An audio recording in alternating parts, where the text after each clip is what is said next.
салом алейкум тамоми зинда саломат дар хона салом бошед. Хостам як видео кунам дар бораи чиз эҳтироми волидайн, падар модар. имрӯз якта видео тамошо кардам ва аз ку доктор ковид медонед шумо касе ки тамошо мекунад видеои мақсад мегӯяд ки дар чиз хонаи пиронсолон видео кардам. дар он ҷо падаре қисса мекунад ки 4 та писар дорад, якта духтар. он падарро оварда дар пиронсолхона вай кардиян гузоштиян. ана ки бинед дар ин ҷо ман ба шумо оятои қуръонро дар видеоҳо бисёр гуфтам. дар сураи луқмон ман умид карда ба шумо мегӯям, дар сураи луқмон омадааст, ҳазрати луқмон писарашро насиҳат мекунад ва дар сураи аҳқоф омадааст инчунин дар нисбати оят эҳтиром падару модар, ки бо дар оятҳои дигар ҳаст ки агар ки падар модар аз шумо розӣ бошад, худованд аз шумо розӣ аст. агар падар модар аз шумо розӣ набошад, аллоҳ таоло аз шумо розӣ нест. дар ин ҷо ман ба шумо мисраи шеъри муҳаммадиқул доҳурӣ мегӯям. муҳаммадиқул доҳурӣ 9 ноябри 1877 меомадааст, яъне ки 149 сол пеш, якним аср пеш он кас дар мисраи шеърашон чунин гуфтаанд ки ин чӣ шӯрест ки дар ин даври қамар мебинам. даври қамар яъне ки қамар яъне офтоб, моҳи осмона, ба як номаш бо забони арабӣ қамар номида мешавад. мегӯяд ин чӣ шӯрест ки дар ин даври қамар мебинам. қамар дар ин замону моҳе ки мо ҳастем, суғу моҳе ки ҳастем, ҳама офоқ яъне уфуқ мегӯем ки уфуқи шарқ, уфуқи ғарб, уфуқи шимол, уфуқи ҷануб, ҳамино чӣ ҳастанд? уфуқ. 4 тарафи дунё мегӯем ки ҳама офоқ пур аз фитнаву шар мебинам. ҳозир дар замони мо чӣ қадар фитнаву шару бадиҳо ҳастаст. як аз бадиҳояш ин аст ки падару модарро бурда дар пиронсолхона партофтанд. хоб дигараш ин ки духтаронро, ана давоми мисрои шеър гӯш кунед бо диққат ҳаматони азиз. духтаронро ҷангу ҷадал аст бо модар. бинед духтарак аз шаҳри ваҳдат гурехта рафт.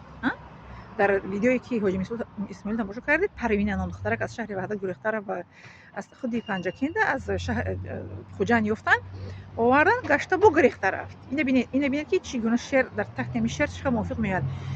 духтаронро ҷангу ҷадал аст бо модар. ҷангу ҷадал кард бо модар, гурехта рафт, модараш худашро дар об партофт.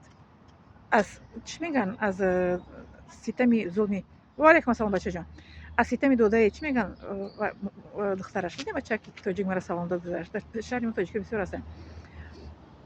аз ситами ваяш бигем духтараш худашро дар об партофт, падарашро пушти панҷара бурданд.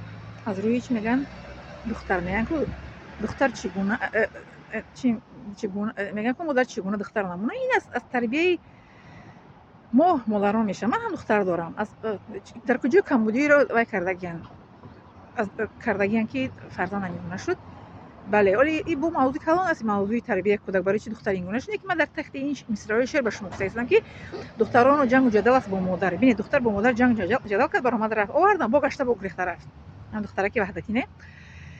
писаронро ҳама бадхоҳи падар мебинам. дар охирони мисраи шеъри ҳамин 4 мисраи шеъре ки муҳаммадиқул доҳурӣ мегӯяд ки духтаронро ҷангу ҷадал аст бо модар. ина ба шумо мисол овардам. парвина гурехта рафт, овардан гашта, овардан ёфта, овардан бо гурехта бо рафт. писаронро ҳам бадхоҳи падар мебинам. бинед 4 писарро ба воя расонида аз падар, лекин оқибат падарро дар чихи пиронсолхона бурда ҷо карданд. дидед, яъне ки якним аср пеш ин шеърро гуфтааст, мисрои шеърро, лекин дар асри мо ҳам вуҷуд дорад. яъне ки аз замони одам то ин дам гуфти кампирону сафедои гузаштагонамон ки ноэҳтироми падару модар вуҷуд дошт, ҳаст ва хоҳад буд, ва эҳтиром кардани падару модар буд, ҳаст ва хоҳад буд. инам мо 6 нафар фарзанд падару модари моро ба воя расонид. ман ба шумо дар видеоам гуфтам ки чӣ гуна падару мадарро мо дар пирияшон ҳамчун гаҳвараки чашм нигоҳ доштем. падари ман қариб 90 дарабад аз дунё гузашт, модари ман қариб 80 аз дунё гузашт. модари ман 2 сол нобиноӣ гузашт, асар гузаронд аз дунё гузашт. нобиноӣ буд модари мо нигоҳш мекардем, сарвораашро меёштем, тоза мекардем, ҷои хобашро иваз карда ба навбат ҷо мекардем дар ҷои хобаш. ман 4 сол модарамро бо ҳамроҳи падарон, бародарон, хоҳарон, апам якҷоя нигоҳ кардем ба навбат. 4 сол модарамонро ва 2 сол падарамонро. падару модари ман дар хонаи фарзандонаш аз дунё гузаштанд. дар клубаи гем фарзандонашон, дар назди ман, яъне ҷигарбандаш аз дунё гузаштанд. дар ҳаққи падару модарам худам об чапонидам ва худам маънашро бастам. модарам дар охири шаб аз дунё гузаштанд, шаби ҷумъа. падарам рӯзи якшанбе дар нисфи рӯзи соати 1 рӯз аз дунё гузаштанд. хоб ана мегӯянд ҳаматони азиз, دیدید محمد اقبال لاهوری چه عشق شده میگه این چه شوری است که در این دور قمر میبینم، همه آفاق پر از فتنه و شر میبینم. دختران را جنگ و جدل است با مادر، پسران را همه بدخواه پدر میبینم. دیده قصه را چه به شما فهموندم؟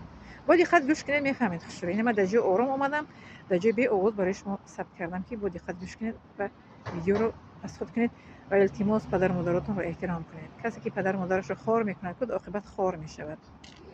کسی که پدر مادرش رو احترام نمیکند عاقبت از فرزندانش احترام نمیبیند.